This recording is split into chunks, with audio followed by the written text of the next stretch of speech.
Bonjour tout le monde, avec vous Linda Akdader. Aujourd'hui ensemble nous allons réaliser une recette qui est très demandée sur les réseaux sociaux. C'est la recette du savarin ou du baba comme on l'appelle aussi.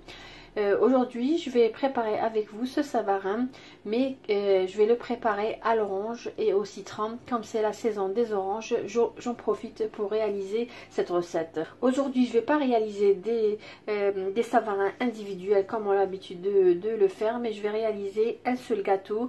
Mais la recette que je vais vous donner, vous pouvez tout simplement la réaliser dans des moules individuels. Suivez-moi, nous allons passer à la réalisation. Pour notre pâte à savarin, j'aurai besoin bien sûr de farine. Là j'ai 350 g de farine. J'aurai besoin d'œufs. Là j'ai 5 moyens. Si sont petits, utilisez 6. Là j'ai 50 g de sucre. Une demi-cuillère à café de sel. J'ai 3 cuillères à soupe de lait. Bien sûr le zeste de citron et de l'orange. Là j'ai de la levure boulangère. Je vais utiliser 10 g. Et aussi j'avais oublié de mentionner, je vais utiliser du beurre à peu près 180 g. Voilà, là je vais utiliser le pétrin, mais vous pouvez tout simplement utiliser un batteur. Je vais mettre dans le pétrin la farine et le sucre. Voilà, 350 g de farine.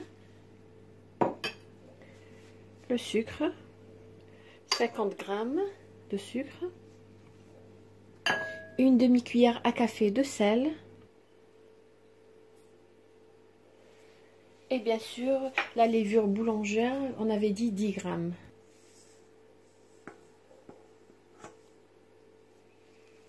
Je vais bien mélanger.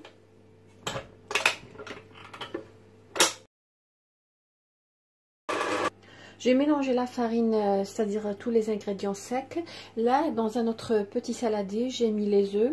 Je vais ajouter le lait. 5 œufs moyens et 3 cuillères à soupe de lait. Je vais bien mélanger. Là, je vais incorporer progressivement au mélange de la farine.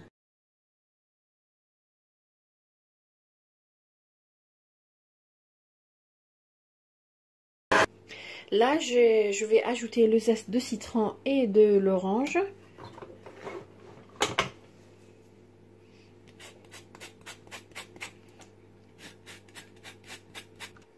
Là, je vais ajouter le zeste de l'orange. Tout à l'heure, nous allons utiliser le jus de l'orange et du citron pour le sirop. Je vais encore mélanger et je vais incorporer le beurre petit à petit. Pour le pétrissage, je vais pétrir à peu près pendant 5 minutes.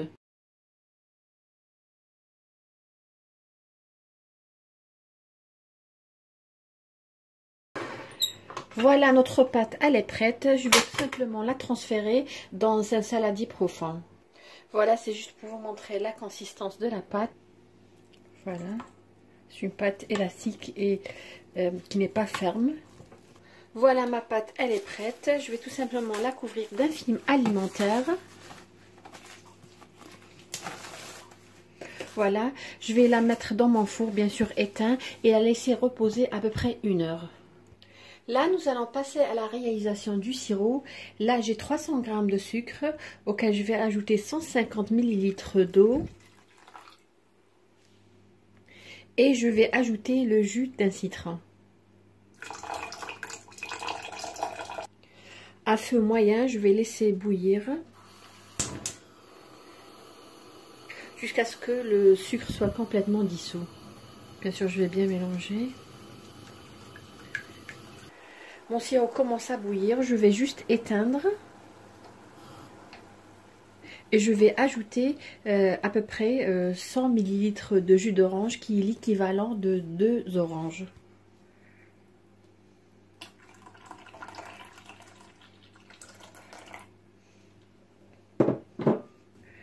Et bien sûr, je vais le mettre de côté le temps qu'il refroidisse. Voilà ma pâte, comme vous voyez, elle a doublé de volume. Là, je vais la transférer dans un moule à savarin. Voilà, comme vous voyez, j'ai beurré le moule et je l'ai fariné. Là, je vais mettre la pâte à l'intérieur.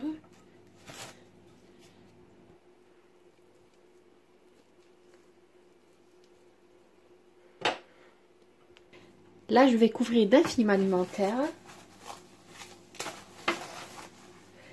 Et je vais laisser ma pâte reposer encore 45 minutes. Ensuite, je vais préchauffer mon four à 180 degrés. Je vais enfourner le savarin et je vais le laisser cuire à peu près 25 minutes. Voilà notre savarin. Comme je vous l'ai dit, je l'ai laissé poser encore 45 minutes. Au bout de 30 minutes, j'ai allumé mon four. Alors en total, c'est bien sûr 45 minutes. J'ai préchauffé à 180 degrés. Là, je vais enlever le savarin du moule.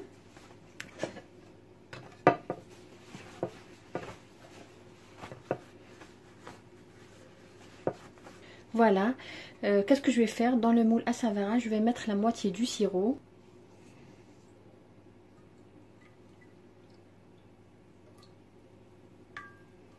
Et je vais remettre le savarin à l'intérieur.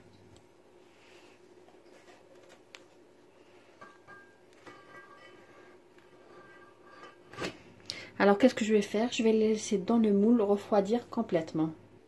Après avoir laissé refroidir complètement notre savarin, je vais tout simplement le mettre dans un autre moule. Tout d'abord, là j'ai pris un moule à tarte ou à quiche. Je vais mettre le sirop. Et je vais tout simplement mettre le savarin pour qu'il puisse encore absorber le sirop. Voilà. Et je vais laisser absorber le reste du sirop pendant à peu près 5 minutes. Pour ce qui est de la décoration, je vais utiliser cette fois de la crème chantilly. Mais d'habitude, j'utilise de la crème liquide. Alors pour la crème liquide, si vous utilisez ça, prenez 150 ml de crème liquide avec une cuillère à soupe de sucre glace et une demi-cuillère à café de vanille et fouettez votre crème liquide jusqu'à ce qu'elle devienne une crème ferme. Là, je vais utiliser la chantilly. Là, je vais prendre un sachet. Là, dans le paquet, il y a 150 grammes. Là, je l'ai acheté dans un magasin turc. Alors, 75 grammes de poudre chantilly avec 200 ml de lait froid, 150 ml d'eau froide. Voilà, dans un petit saladier, j'ai mis la poudre de la chantilly 75 grammes. Je vais ajouter le lait froid 200 ml ou 150 ml d'eau froide. Et je vais fouetter pendant à peu près 3 minutes ou jusqu'à ce qu'elle devienne ferme.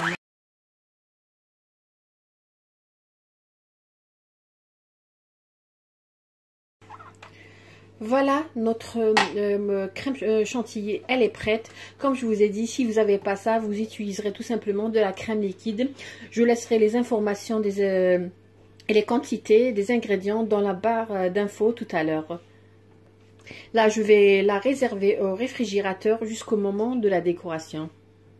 Voilà notre gâteau, il est bien imbibé. Comme vous voyez, là, j'ai mis la crème chantilly dans une poche à douille. Voilà la douille que j'ai utilisée. Là, nous allons commencer à décorer notre gâteau.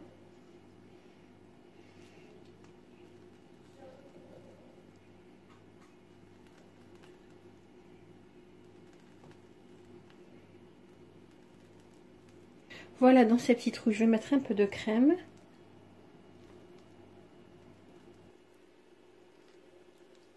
Voilà.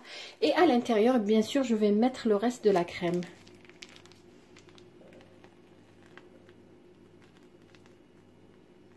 Là, comme vous voyez, j'ai des pêches dans des boîtes, ça se vend comme ça. Je vais les décorer avec notre savarin. Et pour le milieu, là, j'ai quelques fruits. J'avais un kiwi, quelques fraises que je vais couper en petits morceaux et je vais mettre au milieu.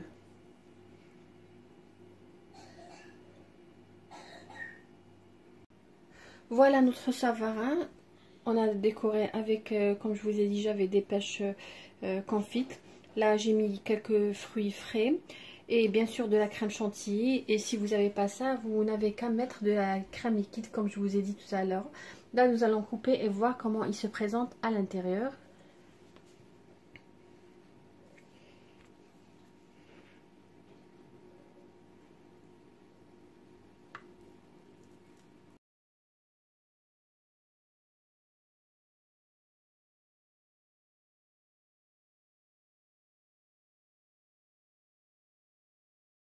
Voilà notre savarin, comment il se présente à la découpe. Comme vous voyez, il est bien imbibé.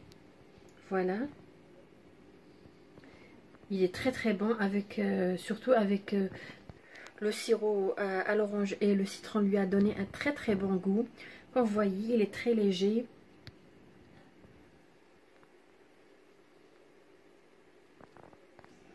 Bien aéré. Je vous le conseille. Vous pouvez, comme je vous ai dit, vous pouvez tout simplement le réaliser dans des petits moules. Aussi, c'est une bonne idée quand on reçoit des invités. Voilà, on est arrivé à la fin de la vidéo d'aujourd'hui qui était savarin à l'orange et au citron. Un gâteau très très bon, idéal comme dessert ou tout simplement pour le goûter. Vos enfants vont vraiment adorer, même les grands. Personnellement, j'adore quand je mélange le citron et l'orange. Ça donne un très très bon goût. J'espère que vous avez aimé ce que j'ai réalisé aujourd'hui. Si c'est le cas, n'hésitez pas à liker ma vidéo et à me laisser un commentaire. Si vous avez des questions, n'hésitez pas à les poser en commentaire. Je me ferai toujours un plaisir de répondre à vos questions. Sur ce savarin à l'orange et au citron, je vous dis merci de m'avoir suivi et à la prochaine vidéo.